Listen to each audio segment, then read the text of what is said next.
العمل الحر هو مصطلح يشير إلى العمل الذي يتم بشكل مستقل دون الانتماء إلى منظمة أو جهة عمل محددة. يعتبر العمل الحر شكلاً من أشكال العمل التي تتيح للأفراد العمل بحرية واستقلالية من خلال تقديم خدماتهم أو منتجاتهم للعملاء أو الزبائن. تتضمن العمل الحر مجموعة واسعة من المهن والمجالات، مثل الكتابة، التصميم الجرافيكي، التطوير البرمجي، استشارات الأعمال، التسويق، التدريس الخصوصي وغيرها الكثير. يعمل الأفراد الحرين غالباً على أساس مشاريع، حيث يتعاقدون مع العملاء لتنفيذ مهام محددة وفقاً لاتفاق مسبق بينهم. مزايا العمل الحر تتضمن المرونة في تحديد ساعات العمل والموقع، والقدرة على اختيار المشاريع التي تثير اهتمام الشخص، والتحكم في الأجر وتحديد الأسعار.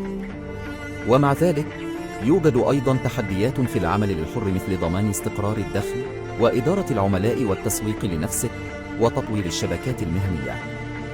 يعتبر العمل الحر خياراً شائعاً بين بعض الأشخاص الذين يرغبون في الحصول على حرية أكبر في العمل واستكشاف إمكاناتهم الإبداعية والمهنية بشكل مستقل. إذا كنت تفكر في العمل الحر، فإنه من المهم وضع خطة جيدة وتقييم المخاطر المحتملة قبل الانطلاق في هذا النوع من العمل. هناك عدة طرق يمكنك من خلالها كسب الدخل من العمل الحر. إليك بعض الخطوات التي يمكنك اتباعها.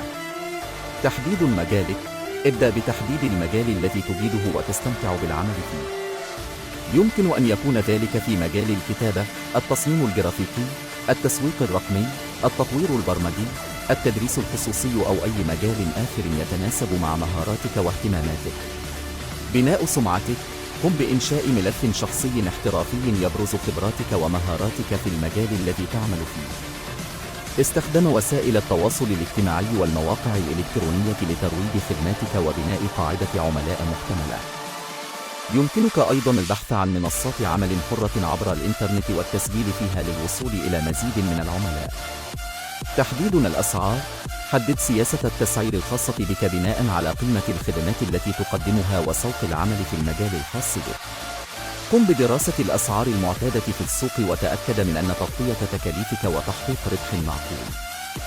بناء شبكة علاقات. قم بتوسيع شبكتك المهنية من خلال حضور فعاليات مهنية ومؤتمرات والتواصل مع أشخاص آخرين في مجالك. قد يتم توصيتك لفرص عمل جديدة من خلال هذه العلاقات المهنية. تقديم خدمة عالية الجودة. قدموا خدمات عالية الجودة وركز على إرضاء العملاء الحاليين. قد يؤدي تقديم خدمات ممتازة إلى زيادة الإقبال على خدماتك واكتساب عملاء جدد من خلال توصيات العملاء السابقين. تطوير مهاراتك. حافظ على تطوير مهاراتك في مجالك من خلال متابعة أحدث الاتجاهات والتقنيات. قم بالاستثمار في التعلم المستمر واستكشاف فرص التدريب والتطوير المهني. إدارة الوقت والمال. كونك عاملاً حراً يعني أنه يجب عليك إدارة وقتك ومواردك المالية بعناية. قم بتحديد أولوياتك وتنظيم جدول عملك بطريقة فعالة. كما ينبغي أن تتأكد من تسعير خدماتك بحيث تغطي تكاليفك وتسمح لك بتحقيق أرباح ملموسة. التسويق الذاتي. قم بالترويج لنفسك وخدماتك بشكل فعال. استخدم وسائل التواصل الاجتماعي والمدونات والمواقع الإلكترونية وسائلاً للتسويق الذاتي. قم بإنشاء محتوى ذو قيمة مضافة وشاركه مع الجمهور المستهدف. تنويع مصادر الدخل. بدلاً من الاعتماد على عميل واحد أو مشروع واحد، حاول تنويع مصادر دخلك من خلال العمل مع عدة عملاء أو مشاريع مختلفة. يمكنك أيضاً النظر في إنشاء منتجات رقمية قابلة للتسويق مثل الكتب الإلكترونية أو الدورات التعليمية عبر الإنترنت لزيادة دخلك. الاستمرار في التعلم والتطوير. كون العمل الحر متغيراً وديناميكياً، فمن المهم أن تظل حريصاً على التعلم وتطوير مهاراتك ومعرفتك في مجالك. ابحث عن فرص التدريب والتعلم المستمر وتواصل مع مجتمع المهنيين في مجالك للاستفادة من الخبرات والفرص الجديدة. يجب أن تتذكر أن العمل الحر يتطلب الكثير من الجهد والتفاني لبناء سمعة جيدة وتحقيق النجاح المالي. قد يستغرق الأمر بعض الوقت لبناء قاعدة عملاء مستدامة وتحقيق الاستقرار المالي. لذا، يجب أن تكون صبوراً ومستعداً للتكيف مع التحديات التي قد تواجهها في رحلتك في العمل الحر. يوجد بعض المنصات العربية التي يمكنك استخدامها للعمل للحر عبر الإنترنت. 5. منصة عربية شهيرة تتيح للمستقلين عرض خدماتهم والحصول على عملاء.